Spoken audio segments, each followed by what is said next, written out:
Berarti para dewa itu makhluk yang bentuknya kayak manusia tapi jauh lebih canggih. Itu sebabnya dalam teori astronot kuno dewa dianggap alien humanoid, bukan makhluk gaib.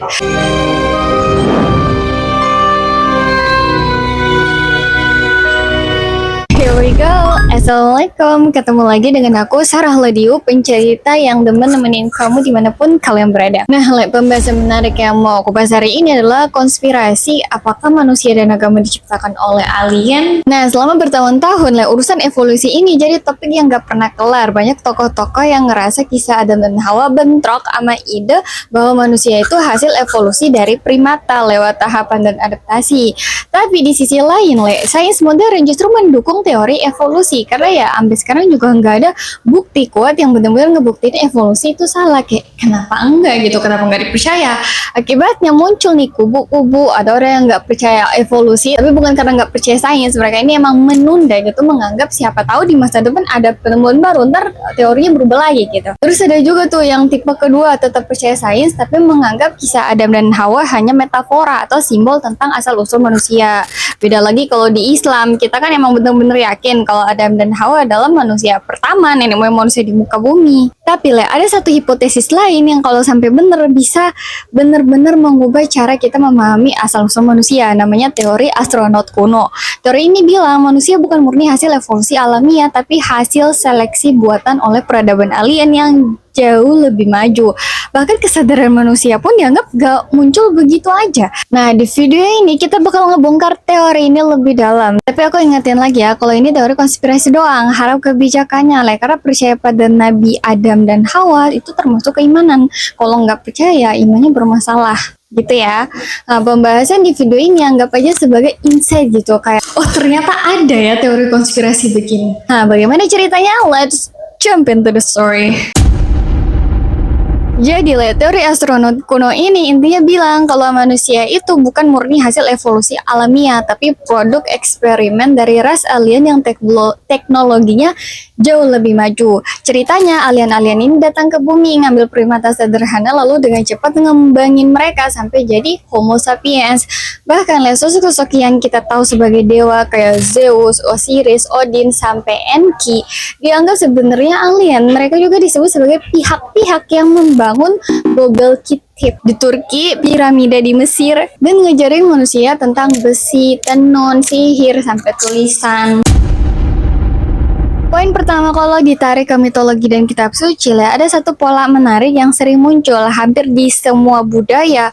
Para dewa digambarkan bukan manusia biasa, tapi makhluk raksasa, lebih besar, lebih kuat, dan jauh lebih perkasa. Misal di Mesir kuno, dewa-dewa digambarkan bertubuh raksasa. Di Yunani, para dewa Olympus digambarkan besar dan mengintimidasi. Di Sumeria juga sama, dewa dianggap makhluk raksasa. Bahkan di Alkitab agama Kristen, agama mereka, ada kisah tentang Nephilim, makhluk setengah malaikat setengah manusia yang disebut sebagai pahlawan besar. Kata Nephilim sendiri berarti raksasa.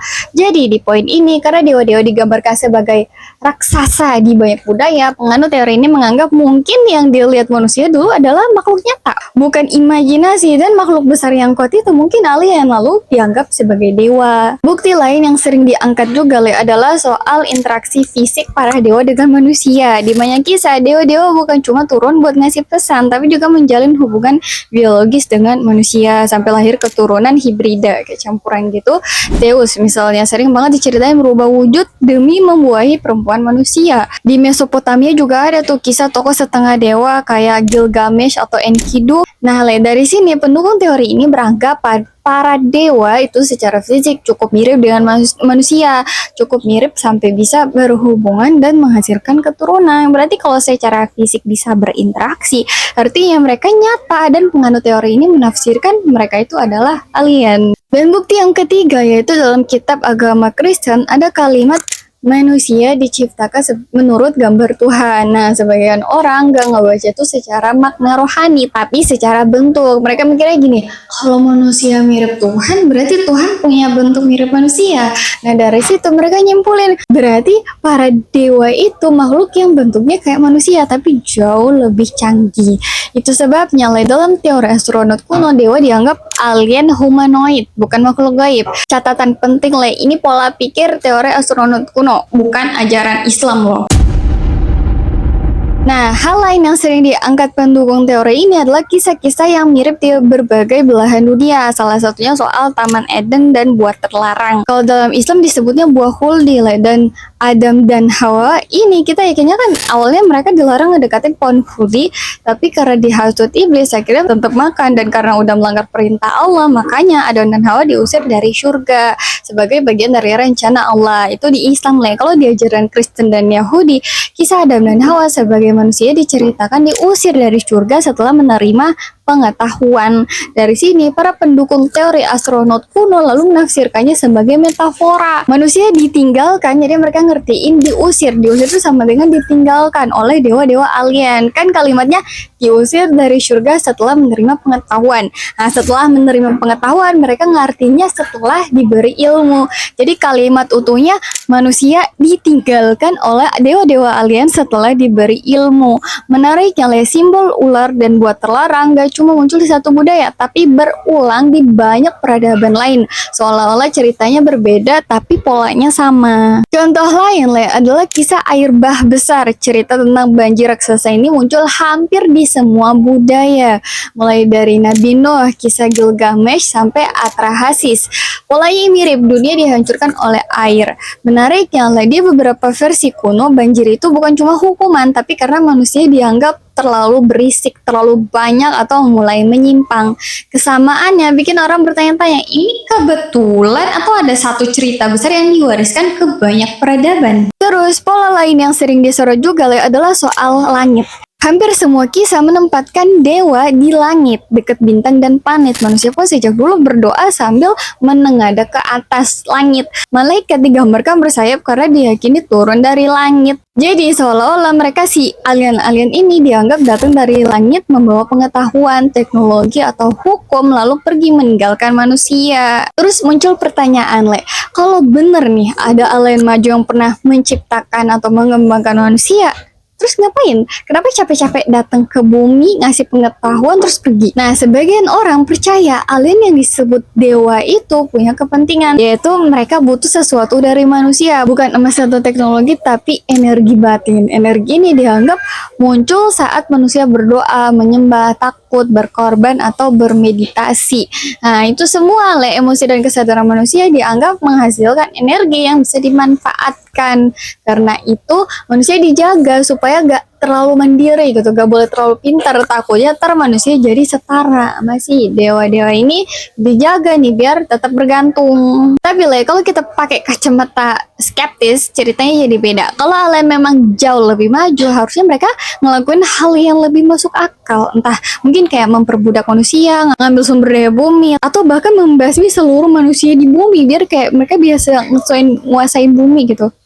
Ya gak sih? Secara logika, gak ada alasan kuat gue capek-capek mendidik manusia, ngasih pengetahuan, lalu pergi tanpa keuntungan yang jelas.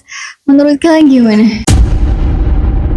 Masalah terbesar dari teori ini adalah kurangnya bukti ilmiah. Cerita tentang Atlantis, benua Mu, atau reptilian sampai sekarang nggak diakui dalam arkeologi dan geologi. Banyak yang disebut bukti visual kayak pahatan yang katanya mirip astronot. Kalau ditelusuri ternyata cuma salah tafsir atau interpretasi yang terlalu dipaksakan. Masalah kedua, teori ini terlalu spekulatif. Banyak ceritanya cuma nyambung-nyambungin berbagai mitos dari budaya berbeda jadi satu narasi besar, tapi tanpa bukti sejarah yang bisa diverifikasi dengan jelas. Dan masalah ketiga, kalau teori ini dibawa terlalu jauh, ujung-ujungnya malah kelihatan lebih mirip fiksi ilmiah daripada kajian akademis yang serius. Oke lah, itu dia teori astronot kuno yang menganggap kalau alien adalah pencipta manusia dan pencipta agama di bumi. Menurut kalian teori konspirasi ini logis gak? Masuk akal nggak? Ya udahlah, semoga aku bisa selalu menghibur kalian dengan cerita-cerita menarik di channel ini. Sehat selalu ya bagi kalian yang menonton, dan terima kasih banyak bagi yang udah setia nonton di channel ini. Itu aja, bye-bye.